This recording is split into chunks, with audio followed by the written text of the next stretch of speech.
요즘에 하는 농담 중에 하나가 그게 있어요. 유튜브에서. 유튜브 알고리즘이 나를 일로 인도하였다. 맞습니다. 네. 왜냐면 여기가 이제 이고로 중앙 운전실입니다. 이제 여기서 여러 가지 IoT 센서들이나 빅데이터나 AI 기술들이 적용돼서 그런 노항이 이제 자동 제어되는 그런 곳이라고 보시면 됩니다. 지금 보시고 계신 것은 우리나라의 대표 철강 기업인 포스코의 스마트 고로 운전실입니다. 놀랍게도 이곳에서는 철광석을 녹여 쇳물로 만드는 제선 공정이 말 그대로 스마트하게 이루어지고 있습니다.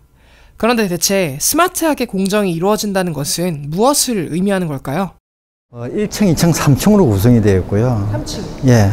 요 뒤에 가면 기계실, 전기실이 있습니다. 그다음에 이제 2층에 올라가면 이제 레벨 0부터 레벨 4까지가 있습니다. 그리고 이곳은 포항에 위치한 포스코 스마트 데이터 센터입니다. 스마트 팩토리에서 발생되는 막대한 데이터들을 관리하고 있는 공간이죠. 이들은 서서히 돌아가고 있는 4차 산업혁명 시대를 맞아 공장 시스템에 획기적인 변혁을 주고자 도입되고 있는 시스템이라고 합니다. 대체 4차 산업혁명이 무엇이길래 일상 속 모습뿐만 아니라 이렇게 기존의 공장 또한 모습을 바꿔가는 걸까요?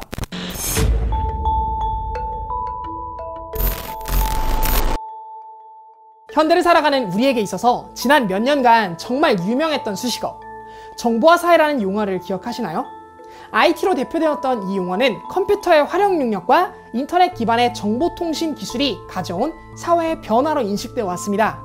그러나 오늘날에는 정보화 사회라는 말보다 4차 산업혁명이라는 말을 더 익숙하게 사용하고 있다는 것을 금세 느끼실 수 있을 것입니다. 그런데 대체 이 4차 산업혁명이라는 것이 무엇이길래 이렇게 세상을 떠들썩하게 하는 걸까요? 4차 산업혁명을 알아보기에 앞서 우선 산업혁명이라는 것이 무엇인지 그리고 어떻게 도래하게 되었는지 들여다보아야 합니다. 오늘날처럼 마트에 가면 각종 먹거리들을 쉽게 살 수 있는 우리들은 확 체감이 되지 않겠지만 과거 인류는 소수의 귀족을 제외하고는 대부분 주요 식량을 자급자족하며 살아왔습니다. 농경사회로 일컬어지는 이 시대에는 땅을 얼만큼 소유하고 있는가가 곧 생산성으로 이어졌죠. 그러나 이러한 라이프 스타일은 단 하나의 발명품에 의해서 완전히 바뀌게 됩니다. 불과 열의 특성과 본질에 대해 연구하던 자연철학자 사디 카르노의 지식을 면밀히 들여다보던 한 공학자는 기존의 광산에서 물을 퍼올리는 데 이용했던 증기 펌프를 개량해 훨씬 효율이 좋고 우수한 기관을 만들어냅니다. 이 기관이 바로 그 유명한 증기기관. 그리고 이러한 기관을 만들어낸 발명가이자 공학자가 바로 제임스 와트입니다. 와트에 의해 등장한 증기기관은 삶의 터전에 아주 큰 영향을 가져왔습니다. 그동안은 상상도 하지 못했던 증기가 사람의 일을 대신할 수 있도록 만들어주는 증기기관의 등장은 집에서 또는 사람들의 손에 의해 만들어지던 옷감 등의 제품들을 자동으로 그것도 대량으로 만들어줄 수 있는 시스템을 만들어낼 수 있었습니다. 이제는 땅이 아닌 공장이 새로운 생산의 터전이 되었고 사람들은 땅을 소유한 지주로부터 일을 받는 것이 아니라 공장을 소유한 공장주로부터 일을 받게 되었고 이는 곧 도시의 탄생으로 이어지게 됩니다. 증기기관의 특성, 즉 증기를 만들 재료인 물을 대량으로 필요로 하기 때문에 공장들은 강가로 모이게 되었고 이렇게 모여든 공장과 사람들은 도시를 형성하게 되면서 기존의 삶과는 다른 새로운 형태의 삶의 터전이 열리게 됩니다. 이를 우리는 1차 산업혁명 또는 산업혁명이라고 부르게 됩니다. 이처럼 산업혁명은 산업에서의 변화뿐만 아니라 산업 속에 얽혀있는 사람들의 라이프 스타일과 생산의 변화 등 사회 총체적인 변화가 일어날 때 사용되는 용어입니다. 이렇듯 사람들의 삶에 큰 영향을 주었던 산업혁명은 오늘날에 이르기까지 사실 몇 차례 더 진행되었습니다. 패러데이와 테슬라 등의 전기를 이용해 동력을 만들고 또 동력을 통해서 전기를 다시 만들어내는 시스템의 발견은 곧 전기 에너지라는 에너지의 대중화로 이어졌고 이를 기존의 공장들은 또다시 혁신적으로 이용하게 됩니다. 전기 에너지를 이용한 전구와 전 등의 발견은 밤에도 공장을 가동시킬 수 있는 기폭제가 되기도 또 공장 속에서 물건을 효과적으로 이송시켜 제품의 생산성을 폭발적으로 증가시켰던 발명품인 컨베이어 벨트 또한 같은 시간 동안 기존 대비 훨씬 더 많은 제품들을 생산할 수 있는 시스템을 구축하도록 도왔죠. 이 두 가지의 소스, 즉 전기 에너지의 대중화와 컨베이어 벨트의 보급에 의한 대량 생산의 도래를 우리는 제2차 산업혁명이라고 부릅니다. 이러한 변혁 덕분에 자동차의 대량 생산이 가능해지게 되었고 당시 귀족밖에 소유하지 못했던 교통수단, 자동차가 널리 보급되게 되면서 사람들의 이동 영역을 확장시키게 되었고 이는 다양한 레저들로 탄생되게 되는 결과를 맞이하게 되었습니다. 그러나 변화는 여기서 끝나지 않았습니다. 미래학자로 일컬어지는 엘빈 토플러는 제3의 물결이라는 이름으로 새로운 변화가 일어날 것을 주목했었는데, 이 변화는 정보와 통신 그리고 컴퓨팅 시스템으로 일컬어지는 제3차 산업혁명을 의미합니다. 2차 세계대전 등의 수차례의 대전은 미사일의 궤적과 총탄의 궤적 등 탄도를 계산하는 능력을 필요로 했고, 이는 말 그대로 컴퓨트, 즉 계산하는 것을 의미하는 컴퓨터로 나타나게 되었습니다. 그러니까 사실 얘도 본질적으로는 컴퓨터인 것입니다. 컴퓨터가 정보를 처리하는 용도로 사용될 수 있었던 것은 전류를 흘릴지 않을지를 컴퓨터 스스로가 내부적으로 조절할 수 있도록 만들어주는 소자의 발견이 아주 큰 역할을 해주었습니다. 그 소자가 바로 트랜지스터. 이 트랜지스터를 통해 전류를 흘리지 않을지라는 두 가지의 정보 소스를 적절히 통제하여 여러 데이터를 연산할 수 있는 장치를 만들어낼 수 있었던 것이죠. 트랜지스터를 줄이고 줄여 더 많이 회로에 집적할수록, 더 많이 집어넣을수록 더 많은 연산과 더 많은 정보를 처리할 수 있는 시스템으로 진화하게 되었고, 이는 곧 고밀도 그리고 초고밀도 집적 회로라는 형태로 나타나게 되면서 컴퓨터는 점점 발전하게 됩니다. 이렇게 발전하게 된 컴퓨터를 이용해서 인류는 기존의 잉크나 활자 등을 이용해 행하던 문서의 작성 그리고 보관을 서서히 컴퓨터로 이관하게 되었고, 이렇게 만든 문서들을 이동 저장 장치 등으로 교류하기 시작했습니다. 그러던 중 기존의 전화선을 이용해 데이터를 전송할 수 있는 아이디어들이 하나둘 등장하게 되면서 컴퓨터와 컴퓨터 간의 연결 솔루션이 그 모습을 드러내게 됩니다. 전 세계 과학자들 또한 이러한 변화에 주목했었는데, 특별히 무수히 많은 데이터를 처리하던 유럽 입자 물리 연구소 세르는 이러한 변화의 중심에 서서 전 세계 과학자들이 쉽고 빠르게 자신의 성과를 교류할 수 있는 장을 만들고자 WWW, 즉 월드 와이드 웹이라는 솔루션을 고안하고 만들어내게 됩니다. 이 WWW의 소스가 오픈소스임을 안 수많은 사람들은 이 솔루션의 혁명적인 기술, 텍스트를 누르면 관련 텍스트에 관한 정보가 나타나는 기술인 하이퍼링크라는 매력적인 기술을 통해서 점차적으로 온라인 세계를 확장 그리고 정교화시켜갔고, 이를 통해 인류는 기존과는 완전히 새로운 형태의 교류의 장, 즉 온라인 시스템 속에서의 교류의 장을 만들 수 있게 되었습니다. 사람이 모인 곳에는 반드시 교류가 일어나기 마련이겠죠. 온라인상에서 재화를 사고 파는 등의 새로운 형태의 라이프 스타일 또한 자연스럽게 함께 따라오게 되면서 이른바 3차 산업혁명은 도래하게 되었습니다. 그렇다면 대체 4차 산업혁명이란 무엇일까요? 이에 대한 내용을 좀 더 심층적으로 알아보기 위해 포스코에서 4차 산업혁명의 요소를 제철 공정에 적용하는 데 큰 역할을 담당하고 계신 손기환 리더님을 직접 찾아뵈었습니다. 4차 산업혁명은 요약해서 말씀드리면 IoT나 빅데이터나 인공지능 그런 기술들을 기반한 진흥화 혁명이라고 볼 수 있죠. 진흥화 혁명이요? 예, 농업 중심에서 공업 중심으로 가는 게 이제 1차, 2차, 3차까지라고 보시면 되고요. 네네. 4차는 제가 생각할 때 여기서 한 단계 뛰어넘는 새로운 혁명이라고 생각을 합니다. 초연결이 되는 거고, 그 다음에 초지능이죠. 우리 인공지능을 통해서 초지능, 슈퍼 인텔리전스를 활용해서 모든 것들이 융합되고 네. 모든 것들이 인공지능에 의해서 제어되고 그런 사회를 얘기할 수 있을 것 같습니다. 4차 산업혁명이 도입되었을 때 변할 수 있는 철강 공정에 대해서 이야기하기 앞서서 네. 현재는 어떻게 이루어지고 있는지를 한번 들어보는 것도 재밌을 것 같다라는 생각이 들었어요. 간단하게 좀 소개를 해준다면 어떻게 소개해 주실 수 있나요? 제철소는 이제 첫 번째 제선 공정부터 제강, 그다음에 연주, 압연 공정으로 이렇게 이루어져 있는데요. 네.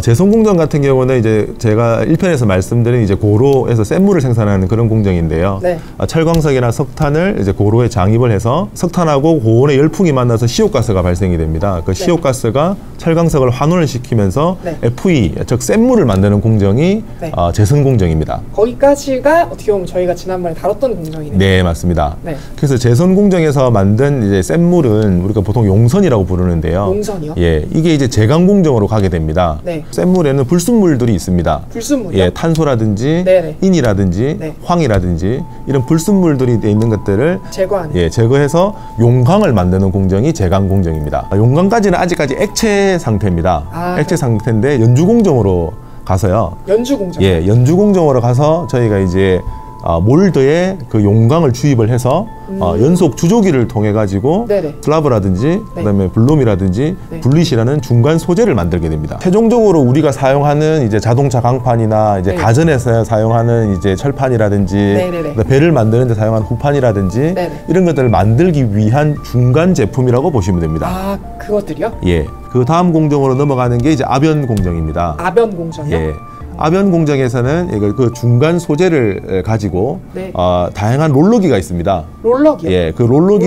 롤러기를 통과하면서 그 두꺼운 철판 중간 소재의 철판들이 우리가 원하는 자동차 강판이라든지 그렇게 해서 최종적으로 철강 제품을 만드는 공정이라고 보시면 됩니다. 아, 저희가 사실은 아까 얘기했던 것처럼 이제 또 4차 산업혁명이 눈앞에 와 있잖아요. 네, 여러 가지 기술들이 이제 정말 구현이 되고 있는데 네. 그런 어떤 공정 내에서의 어떤 스마트 고루 기술이 어떻게 적용되는지에 대해 보통 보면 이제 4차 산업혁명에서 제대로 한다는 것들은 아까 대표적인 기술들이 이제 IoT하고 빅데이터하고 AI를 들 수 있습니다. 네네. IoT 같은 경우는 스마트 센서죠. 네. 스마트 센서를 이용해서 사물 인터넷. 예, 사물 인터넷을 해서 데이터를 게더링하는 거라고 보시면 됩니다. 네네. 기존에는 저희가 데이터화하지 못했던 것들, 네네. 영상 데이터라든지 이미지 데이터라든지 네. 카메라로 찍은 이런 데이터들, 이런 데이터들은 구조화되어 있지 않습니다. 예, 그런 데이터들을 데이터화하는 기술들을 우리가 IoT 센서, IoT 기술들을 이용해서 하고 있습니다. 체험을 통해서 예, 경험적으로 눈으로, 경험으로, 네. 직관으로 네. 예, 이렇게 하는 것들을 비정형 데이터. 예, 비정형 데이터라고 하는데요. 예를 들면 이제 고화질 카메라라든지 네. 이런 것들을 설치를 해서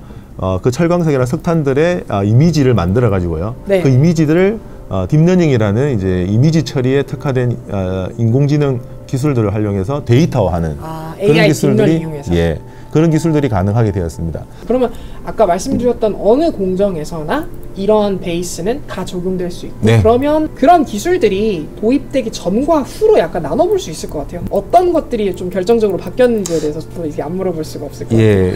그러면 이제 아까 제가 말씀드린 이제 정형이나 비정형 데이터 이런 것들을 데이터하는 기술들을 확보를 했는데요. 네네. 그러면 데이터가 쌓이게 됩니다. 네. 그러니까 빅데이터라는 게 뭐냐면 네. 정형이나 비정형 등 다양한 이런 데이터들을 기반해서 네. 새로운 사실이나 법칙이나 규칙을 발견해서 가치 있는 일을 창출하는 것을 보통 우리가 빅데이터라고 이렇게 통칭해서 얘기를 하고 있습니다. 기존에는 저희들이 이제 매크로 데이터라고 해가지고 평균 데이터들만 저장을 했거든요. 평균 데이터. 예, 저장할 수 있는 용량이 크지가 않았고 많은 양을 데이터를 저장하려면 그게 다 돈이기 때문에 그쵸, 그렇게 그쵸. 하지를 못했습니다. 근데 이제 포스 프레임을 이제 구축하면서 네네. 매크로 데이터뿐만 아니라 마이크로 데이터와 마이크로 데이터. 예, 그리고 CCTV 비정형 데이터들 있지 않습니까? 그런 모든 데이터들을 지금 다 저장을 하고 있고 그 데이터를 통해서 빅데이터 AI 분석을 할 수 있는 기반을 지금 마련을 했습니다. 아, 그러니까 데이터를 저장할 수 있는 솔루션이 하나 탄생한 거네요. 예, 그렇습니다. 옛날에는 그 사람들이 검색하는 거나 이런 것들을 이제 데이터화하지 못했었는데요. 네. 이제 그런 것들이 사람들이 인터넷으로 검색하고 넷플릭스에서 어떤 영화를 보고